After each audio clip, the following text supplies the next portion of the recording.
The Atlantic, 1942. The sea smelled of oil, salt, and death. Every night, under the thunder of depth charges, ships vanished. Entire convoys sank, quietly without distress signals, leaving only slicks of fuel and crates of food drifting among the wreckage. German submarines, Dönitz's wolf packs, carved through Britain's trade routes with surgical precision and Predator's cruelty. British radio intercepts sounded desperate. Convoy HRX 212 attacked. 8 ships lost. Patrol failed to return. Signal gone. Every day meant 1 less ton of fuel, 100 fewer lives, and dwindling hope that the island could survive. Britain was, quite literally, gasping for breath. Its heart beat in the ports of Liverpool, Glasgow, and Belfast, where under the wail of sirens, sacks of flour, barrels of gasoline, and crates of ammunition were unloaded. Everything came by sea, and everything at sea could be lost. The transatlantic convoys from the US to Britain were the only lifeline. But the problem wasn't just the submarines. It was where to intercept them. The Atlantic was vast, and Allied aircraft couldn't cover its full expanse. Grey gaps, stretches of ocean beyond the reach of reconnaissance, became killing zones. That's where the U-boats struck with impunity. And the worse things got, the stranger the ideas that began to surface in London's war rooms. One night, in the basement of the Admiralty, Churchill slammed his fist onto a map.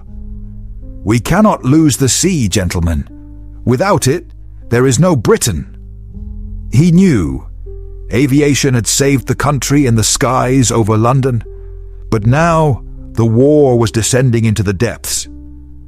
The Battle of the Atlantic had become a new Battle of Britain, only now the enemy was invisible. Steel and torpedoes versus hope and calculation. Something was needed. Something the enemy didn't have. Something impossible. In these conditions, British imagination became a laboratory of madness. Reports landed on Churchill's desk with titles like fire ships, underwater tug bombs, flying torpedoes. And yet, none seemed as wild as the idea soon to emerge from the mind of one man, journalist, engineer, and visionary Geoffrey Pike. He wasn't a soldier, nor an engineer in the traditional sense, and certainly not someone who could sit still. Pike was chaos in a necktie, a blend of genius and madman, a man for whom the word impossible sounded like an invitation. His idea would be born of panic, but also of a desperate belief that imagination could save an empire. Pike would ask the question that flipped the logic of war. If we can't build an aircraft carrier out of steel, why not build one out of ice? Thus began a story where science, desperation, and madness flowed into a single stream. A story where ice became armor and hope, a construction material. A story that would be called Operation Habakkuk, a plan to build a floating aircraft carrier the size of a skyscraper, made of frozen water and sawdust. Its premise sounded like a joke, but in 1942, no one was laughing. When German condors roared in the skies and U-boats prowled below, even the wildest idea had a right to live.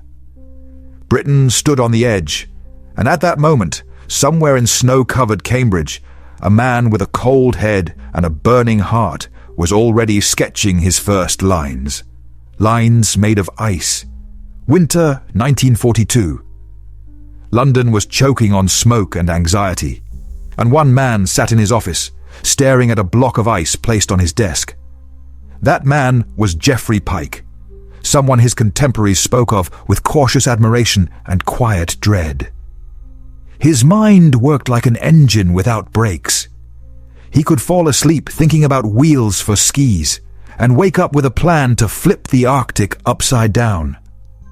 Pike was anything but a typical Brit.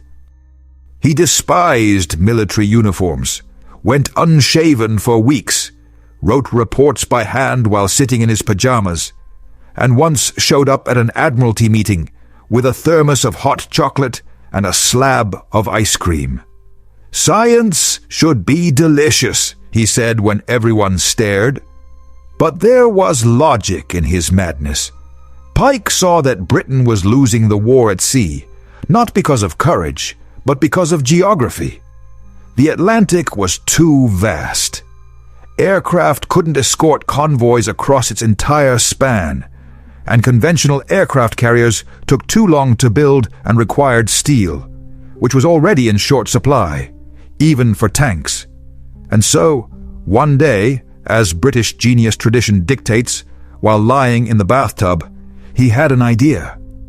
Water. It was everywhere. It could be frozen. It floated. It was strong. If you knew how to reinforce it, why not build an aircraft carrier out of ice? He leapt up, still dripping, and scribbled the first words on a sheet of paper. Floating Air Base. Ice Composite Structure. Thus began the story of Operation Habakkuk, a project that sounded like a schoolboy's fantasy, but became a reality backed by millions of pounds and an entire research institute. Pike proved on paper that ice at sufficient thickness could support the weight of an aircraft, a tank, even artillery. And if you added a bit of sawdust, it wouldn't melt quickly and became nearly indestructible. That's how a new material was born, Pikecrete. It was light, strong, and buoyant. Pike joked, "It's concrete you can eat if things get really bad." Engineers ran the first experiment. 2 blocks, one of pure ice, the other of ice mixed with sawdust. A military officer entered the room with a pistol and fired. The first block shattered. The second deflected the bullet. Churchill, upon receiving the report, allegedly scribbled in the margins, "This man may be completely mad, but let's try it." Thus began the strangest engineering saga of World War II. The project was given the codename Habakkuk, after the biblical prophet who, like ice, was meant to rise and astonish the nations. The plan was grand: to build a floating airbase nearly 600 meters long, 90 meters wide, with 12 meters of ice thickness. On its deck, 150 aircraft. In its holds, fuel and supplies. It couldn't be sunk by torpedo or bomb. Projectiles would simply lodge in the frozen mass like butter. It wasn't a ship. It was an iceberg tamed by engineering. The idea was so outrageous that the military didn't know whether to laugh or applaud. One admiral asked, "What do we do if it melts?" Pike calmly replied, "We'll just refreeze it." Churchill approved. At Lake Patricia in Canada, far from enemy eyes, construction of the first prototype, Habakkuk 1 Mars, began. Generators, compressors, and ice molds were set up along the shore. Workers wore warm gloves and jokingly called themselves His Majesty's Frost Engineers. Temperatures dropped to 30 Brasi, and the massive block of ice began to grow, like a crystal under a microscope. Wooden pipes pumped water, freezing layer by layer the future vessel. Within a month, the structure weighed 1,000 tons, and when a man stepped onto it for the first time, the ice didn't crack. It held, silent, steady, as if the ocean itself had agreed to become an ally. But the closer the project came to reality, the more the world realized this ice could become a weapon of destiny or a disaster. Lake Patricia, Canada. Silence so deep it rings in your ears. Snow crunches like brittle glass. And in the midst of this frozen stillness, something unimaginable rises slowly from the water. At first glance, just a frozen mound. But look closer. Inside are networks of pipes, steel beams, cables. This isn't an iceberg. This is a ship. Engineers simply call it the prototype. In official documents, Habakkuk Wapers, it weighed 1,000 tons, measured 18 meters long, with walls nearly 2 meters thick. No metallurgy. No rare alloys, just ice and sawdust. Pike paced around it in a worn-out coat, eyes ablaze, like a shaman who had summoned a spirit of ice. He pressed his palm to the cold surface as if to a living being. "Feel it," he said to the engineers. "It breathes." His team was anything but ordinary. Physicists, carpenters, refrigeration technicians, even cooks who helped determine the right concentration of sawdust to keep the ice from crumbling. Someone joked, "We're not building a ship, we're baking it like a pie." But beneath the humor lay a race against time. The Atlantic was burning. German submarines were sinking merchant ships one after another. Every day, the Allies lost thousands of tons of supplies, and Habakkuk could be the answer. A floating fortress, unsinkable, stationed between continents. Aircraft launched from it could protect convoys and hunt down the U-boat wolf packs. In spring 1943, Churchill demanded results. From London came a naval delegation led by Admiral Mountbatten, a man with irony in his voice and steel in his eyes. He was accompanied by several American officers, including a young, skeptical engineer from the U.S. Navy. Pike stood on the ice, smiling. "Welcome to our miracle. Careful, don't lick the walls." Mountbatten walked across the platform, stomped his boot on the surface, and asked, "Well, Pike, is it really solid?" "You're welcome to try and break it," Pike replied. The Admiral drew a pistol and fired at the wall. The bullet clinked, ricocheted, and splashed into the water. Everyone froze. Mountbatten raised an eyebrow. "Well, convincing." Then he ordered a chainsaw. They tried to cut a block of picrete. The blade jammed. The motor choked. "Ice that can't be cut? That's practically steel," Mountbatten said, smiling. Churchill was thrilled. He sent a memo to Roosevelt. "We are building something that will make Hitler believe in miracles. Imagine an iceberg with guns." The project was expanded. The plan? To build a vessel 600 meters long, twice the size of the Titanic. Inside, corridors, hangars, power stations, cabins. To keep the ice from melting, it would be equipped with a refrigeration system powered by diesel generators. On paper, it looked perfect. In reality, a nightmare. The ice had a life of its own. It cracked, shifted slowly, breathed. When engineers drove in bolts, they literally popped back out. At night, the walls groaned, as if something moaned in the dark. One technician said, "I swear, this ship whispers." Pike didn't sleep for days. He ran around with a notebook, scribbling formulas, then collapsed into a snowbank and kept writing. He believed, if perfected, this technology could allow humanity to build entire cities on water. "The Arctic will be our new continent," he declared. But the problems mounted. Picrete, though strong, required constant cooling. To maintain temperature, vast amounts of energy were needed. The ship was becoming too expensive. The Americans began to doubt. One officer said, "We're already building carriers out of steel. They don't melt in the sun." Mountbatten defended the project as best he could. He wrote, "It may seem mad now, but sometimes madness wins wars." Meanwhile, summer crept into Canada. Lake Patricia shimmered under the sun. The ice darkened. Droplets ran down its sides. Picrete was melting. Engineers rushed with buckets of ice, trying to repair the ship. One laughed. "I think this is the first time we're cooling a ship so it doesn't sink." The project still lived, but its fate hung by a thread. The Allies were preparing for the invasion of Europe, and resources were needed for real battlefronts, not frozen dreams. By the summer of 1943, Project Habakkuk had fully entered the realm of legend and bureaucratic nightmare. Plans, blueprints, reports, correspondence between London, Ottawa, and Washington. The entire chain of negotiations resembled a child's game of broken telephone, except behind every word stood millions of pounds and thousands of hours of labor.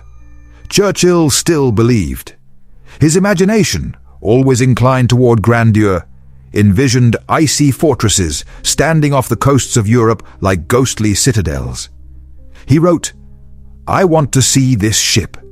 Even if it never sails, it must exist. The world must know that British thought knows no bounds." The problem was, ice did. The Canadian summer was merciless. Temperatures climbed, compressors overheated, and the massive block of pykrete slowly turned into a slushy, grey-white mush. Each day, engineers recorded the wall temperatures. Each day, the numbers crept upward, like the mercury in a sick man's thermometer. Pike didn't give up. He proposed new solutions: thicken the walls, add a rubber layer, build under-ice channels for circulating cold water. But every idea required resources that no longer existed. Britain was preparing for Operation Overlord, and all efforts were directed there, toward the future invasion of Normandy, not toward a fragile ship sailing through dreams. When Mountbatten returned in the fall, the ice was already weeping. Cracks appeared on the prototype's surface, like on old porcelain. Water trickled into the lake, and under the sun, the entire structure looked like a creature tired of living. The Admiral stood silently for a long time, gazing at the melting monolith. Then he quietly said, "I suppose even miracles have an expiration date." The commission concluded, "The project is impractical under combat conditions. In other words, too expensive, too complex, and too cold for a war that demanded hot metal." Pike was informed of the cancellation. He nodded silently, saying nothing.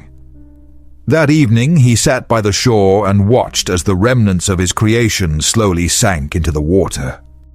Officially, Habakkuk was written off as an experiment not validated under operational conditions. Unofficially, it remained a symbol of human audacity. Pike once said, "We proved that even ice can be made to serve mankind. We were simply born a little too early." After the war, Pike died alone. His project became a punchline: Churchill's flying refrigerator, the floating ice cube. But the scientists who had worked on it continued their research into heat-resistant materials, thermal insulation, and hybrid composites. The irony: those same technologies became the foundation for modern refrigeration systems and ice platforms. And at the bottom of Lake Patricia, fragments of that first ice aircraft carrier still lie. Diver scientists say that if you swim close enough, you can see pieces of pykrete still intact, as if waiting for humanity to once again dare the impossible. Project Habakkuk became a reminder: genius and madness are close neighbors. Sometimes to create something great, you have to take a risk, even if your ship is made of ice. Years passed, and the war faded into history. The world regained its color: green fields, the hum of cities, the voices of children who had never heard air raid sirens. But somewhere in the cold waters of northern Canada, at the bottom of quiet Lake Patricia, lay a reminder of a time when humanity searched for salvation, even in the most impossible ideas. In the 1950s, researchers from the Royal Canadian Naval Archives arrived for the first time. They came to confirm the rumors. Was it true that Habakkuk, still rested on the lakebed. Crossing the glassy surface in a motorboat, where spruce branches reflected in the water, they dove. And within minutes, their spotlights caught something unnatural in the darkness. Massive beams, fragments of reinforcement, coated in icy crystals. The ice seemed unwilling to disappear. It preserved itself, like memory. The researchers brought a piece of pykrete to the surface. After decades underwater, it still retained its structure. It was as if nature itself had acknowledged Pike's effort. One scientist remarked, "Sometimes mad ideas outlive their creators." Thus began the second life of Project Habakkuk. It resurfaced in lectures, universities, and classified reports on northern bases. As the world entered the Cold War era, the Arctic became a new arena of confrontation, and engineers remembered there had once been a man who dreamed of floating fortresses among the ice. American and Canadian engineers began revisiting Pike's blueprints. They saw not a utopia, but inspiration. New projects emerged: ice airfields, floating drilling platforms, Arctic stations shielded by thermal insulation panels based on the principles of pykrete. Pike had been right. His ideas weren't for war. They were for the future. Even in materials science, Habakkuk left a mark.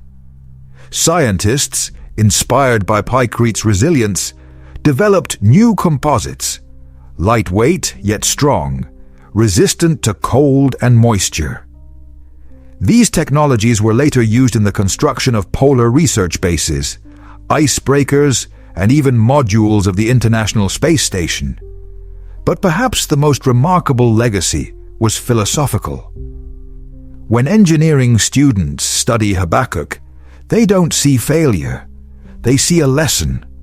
War brought destruction, but it also birthed dreams that helped build a new world.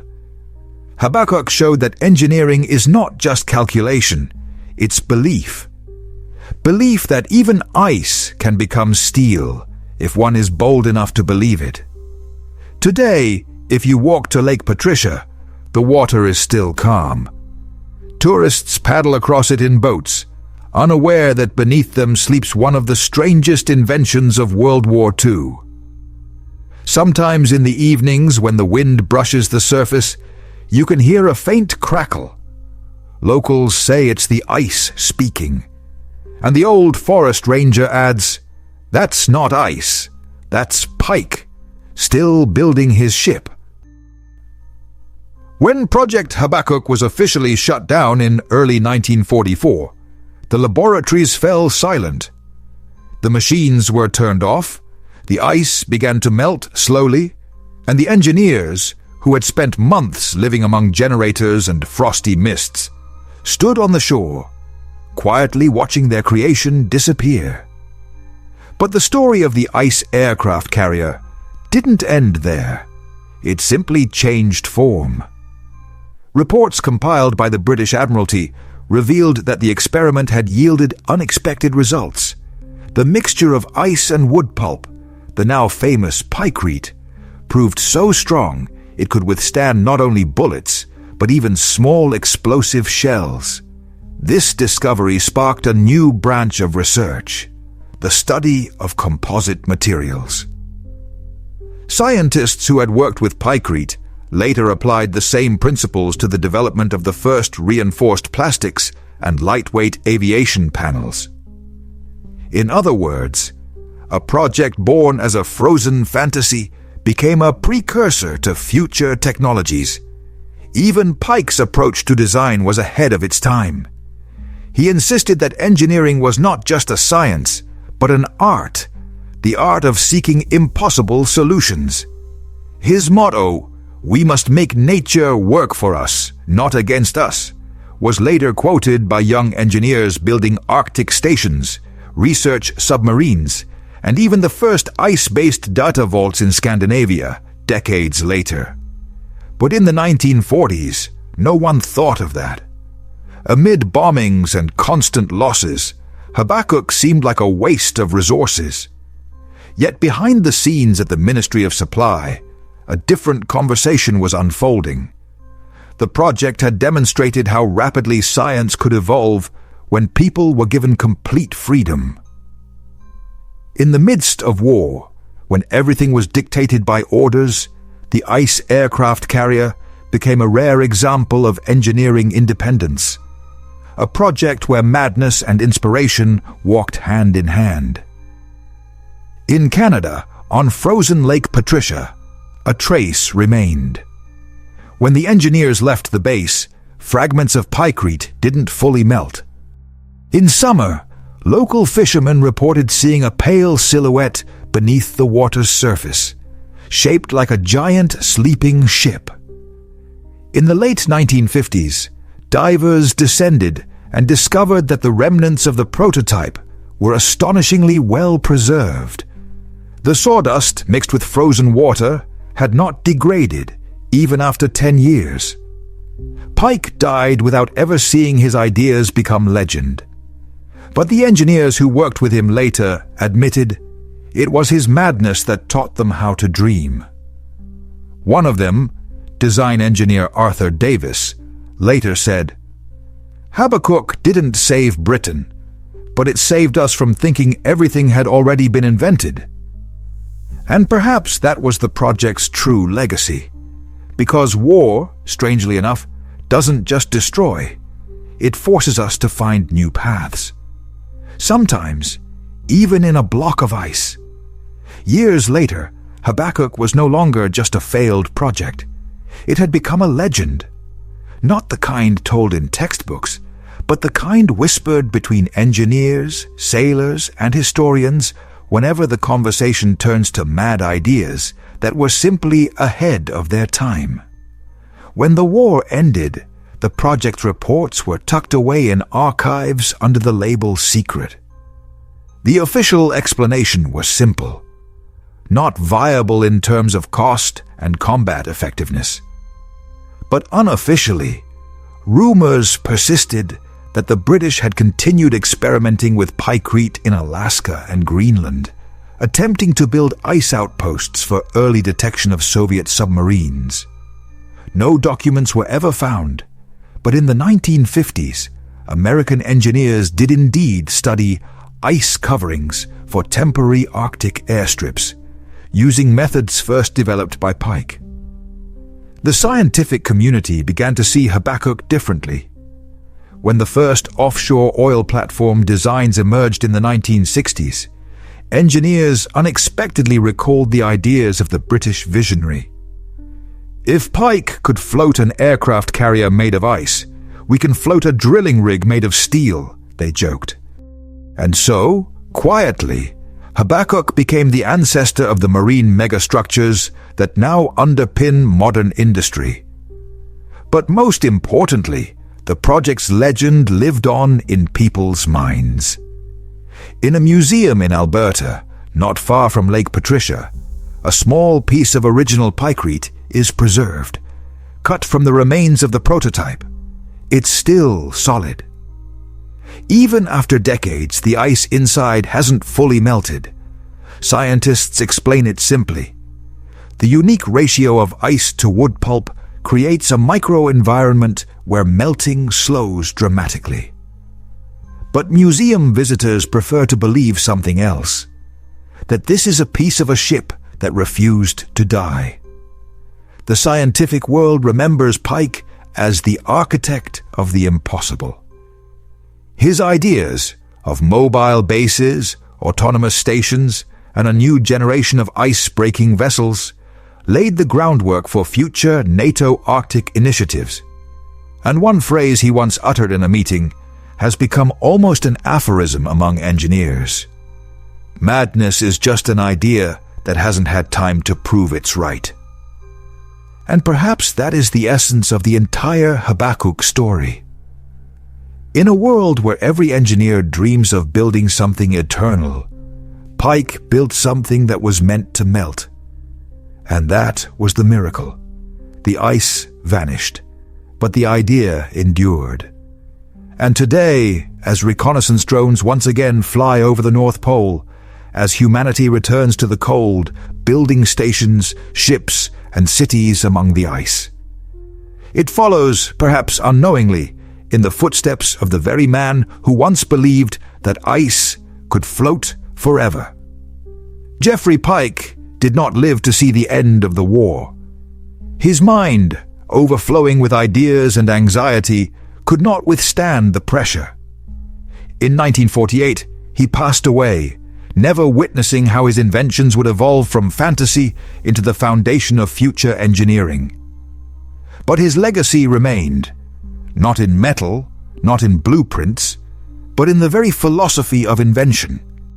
He proved that military technology is not born solely from pragmatism and calculation. Sometimes it emerges from pure madness, from strange flashes of insight that seem absurd until they save an entire army. After the war, engineers reopened his archives. Inside were ideas decades ahead of their time. Underground bases beneath glaciers, self-healing materials, mechanisms powered by tidal energy. In the 1940s, it sounded like science fiction. But now, in the 21st century, many of these concepts are becoming reality. NASA scientists, for example, have studied the principles of pykrete while modeling potential colonies on Jupiter's icy moons. Where steel fails in extreme cold, ice and wood pulp become the ideal material. But it wasn't just science that remembered him. Decades later, the British press called Pike the most eccentric hero of World War II. He was beloved for embodying the spirit of an era when dreaming was still possible, even in wartime. While generals thought about guns, he thought about ice. While the world burned, he built a ship from frozen water and wood. Habakkuk became not a symbol of failure, but a reminder. In the history of technology, there are no useless ideas. Every failure is a blueprint for the future. And perhaps, if Pike had had just a little more time, the world would have seen not only an ice aircraft carrier, but an entire fleet of Arctic fortresses capable of reshaping the Cold War. Today, in the archives of the British Military Museum, you can find his manuscripts, pages filled with calculations, formulas, and pencil sketches scribbled in the margins. On one of them is the outline of a colossal ship, with a note scrawled beside it.